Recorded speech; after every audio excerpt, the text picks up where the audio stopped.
What's good, Coochie Gang? It's your girl Chris here at ThaMonthly, and this is the monthly podcast. You know, every month I come to you with some advice and some info from the maternal, reproductive, and period health spaces. And this month is no different. This month is October, which is Breast Cancer Awareness Month, and I'm happy y'all tapping back in with me. I want to thank everybody that tuned in to last month's episode, The PCOS Struggle is Real. I also want to thank the OU Women's Health Advocacy and the University of Oklahoma for having me on campus to speak with y'all. It was an amazing experience, and I can't wait to come back, y'all. It was so dope.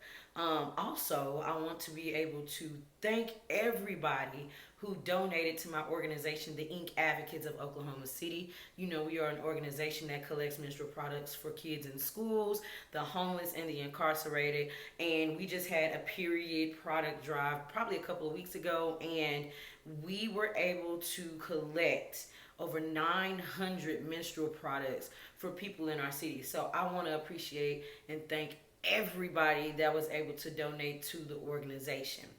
Now, on to this month's episode, which is entitled Protect Your Breast. Again, it's Breast Cancer Awareness Month, so it was only right. I was able to fortunately volunteer for the Susan G. Komen More Than Pink walk, the Oklahoma City leg of that tour this month. It just happened last Saturday, and when I tell you, it was such an exhilarating experience. The rest of this episode will show you guys what I saw, the sights and sounds, some of the people that I was able to speak to, family members, even breast cancer survivors, and we got some good info in as well. So sit back, relax. I'll be back at the end to chat with y'all and enjoy. On this past Saturday, October 21st, the Oklahoma City leg of the Susan G. Komen More Than Pink walk took place. Upon me checking into my post, it wasn't quite ready yet, so it was still fairly dark, and I just checked out the scenery around me as the participants started to file in. It was amazing seeing all of these people from different walks of life come in by the droves to celebrate one commonality, and that is fighting breast cancer. Good morning, Coochie Gang. We made it. We are here at Bicentennial Park for the Susan G. Komen More Than Pink walk. As you can see, the sun is starting to come up. Hope Village is looking beautiful with everybody participating. They're starting to file in. The Hope Breakfast is about to start. I'm working the start-finish line, so come by my booth and see me. The race starts at 9. Once more volunteers reported to our post, the start-finish line went up. And then after that, we started stacking the table with fruit, juices, waters, snacks for participants to grab and refuel on their walk. After I finished helping with that, I ventured off into Hope Village. Y'all, Hope Village was so amazing. It was so beautiful seeing all of the vendors. There were a multitude of vendors from different companies like CVS and Kroger out there representing. There were different vendors for retail, vendors for breast cancer awareness and education.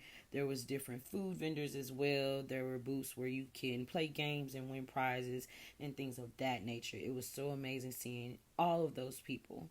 And then there was the survivors breakfast that started at 7:30, where everybody was able to fellowship and congregate as they ate. And then there was a parade of hope. I encountered so many beautiful people strutting their stuff, showing off. And one of the first families that I encountered was the Johnson family. Johnson, this is my family, and this is my Aunt Renee, my dad, and today we're walking in remembrance of my mother, Brenda Johnson. While navigating, it was so amazing to see the full turnout while walking through the opening ceremony festivities.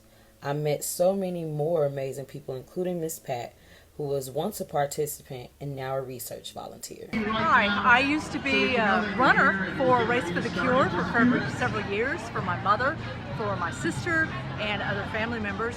This year I decided to volunteer just at this event, and I am at the research pillar, focusing on the research that is done to figure out why women get breast cancer, earlier detection, and then treatment methods. And in that process of the last 30 years, money from Komen has made a significant impact on decreasing mortality rates in women with breast cancer. Of course, women aren't the only ones who get breast cancer. I had an uncle who had breast cancer as well. After Miss Pat, I ran into Tanisha and Teresa, who ran for loved ones.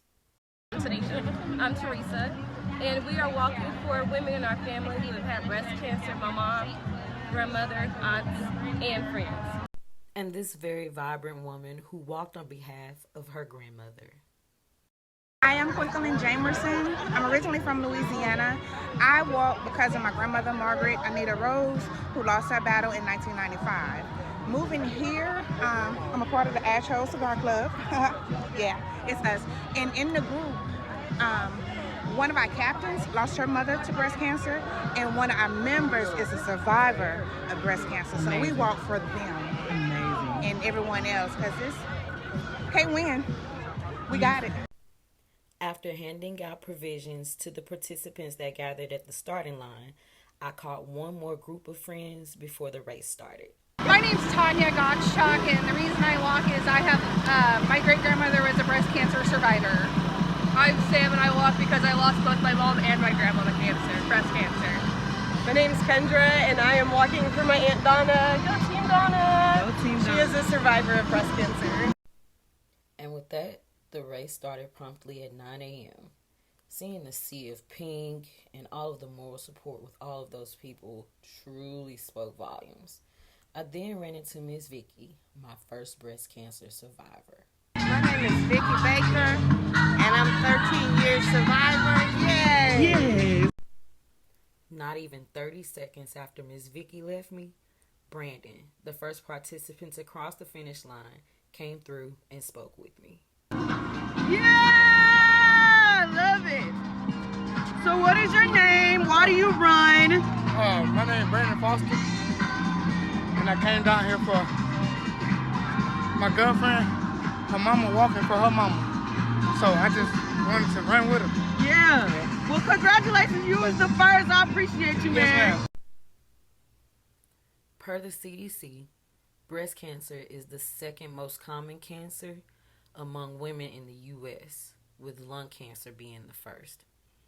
It accounts for 30% of all new cancer cases in women each year. Approximately 0.5 to 1% of breast cancer occurs in men, and it follows the same principles of management as women. An estimated 300,000 new cases of invasive breast cancer in men and women are expected for 2023. A woman's risk for breast cancer doubles if their mom, sister, or daughter has it, considered a first-degree relative. 15% of women diagnosed with breast cancer most likely has a family member who has it as well. After Brandon, participants by the ones, twos, and groups began to cross the finish line from the race. Just seeing all of the faces of victory, love, and full completion had me in literal tears as I filmed the end of the day. It was a beautiful thing watching people revel in celebratory bliss, finishing something they accomplished so hard. Y'all, this is Chris at ThaMonthly, signing off from the Susan G. Komen More Than Pink race. It was amazing. As you can see, people are still coming through the finish line.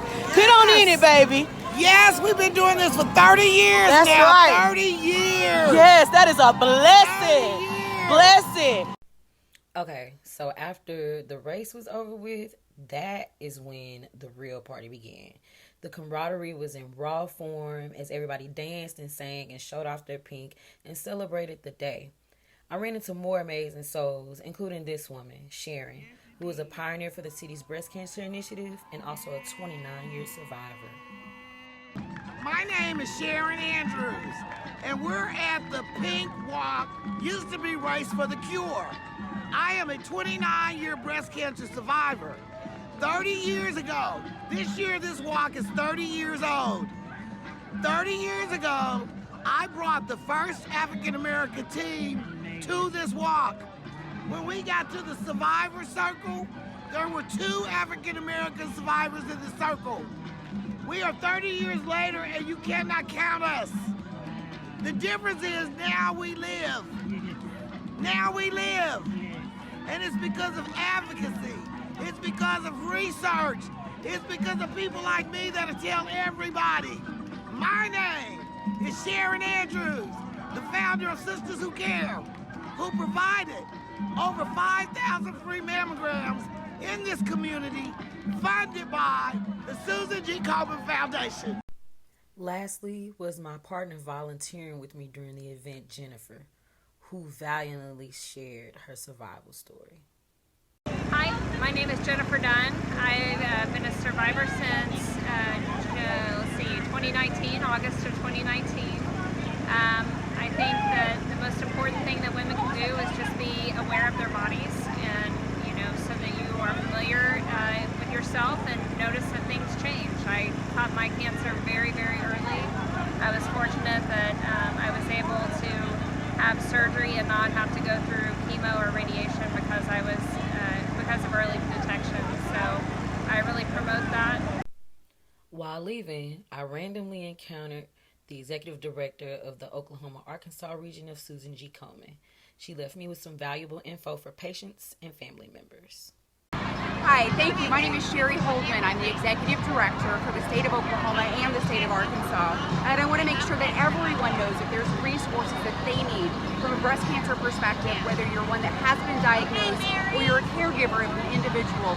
You can call 1-877-GO-KOMEN and reach our helpline where you can receive services as far as patient care, navigation, financial, emotional, social support right here in our community in Oklahoma City and across the state. That's 1-877-GO-KOMEN, or you can email at helpline@komen.org. Hey gang, I'm back. Once again, I want to thank you guys for tapping into this episode, Protect Your Breast, episode 3 of the monthly. Again, that was such a gratifying experience last Saturday, being able to talk to those people and talk to family members and just get a feel of that type of love. It was just an amazing experience. I wanted to go ahead and pop in and give y'all some upcoming things that's going on with the monthly. Of course, tomorrow night at 8 p.m. Central, Season 1, Episode 1, which means the debut premiere of the monthly AftaDarkk, my new audio show. It premieres tomorrow night on all audio platforms. So your iHeartRadio, your Spotify, your Amazon, your Apple Podcasts. It's going to be on all those, available to you guys tomorrow night. Episode 1 is entitled Freaks Come Out at Night, and I really hope y'all enjoy the episode. Also, next month for the monthly podcast, I'm going to have 4 incredible women on to speak about postpartum. You heard me, postpartum, the 4th trimester. Y'all already know how it goes. So tap back in with me next month for the monthly podcast. I want to leave you guys with an honor collage that I created for some women in my life that I've either just met or I've known that have been warriors of breast cancer. See y'all next month.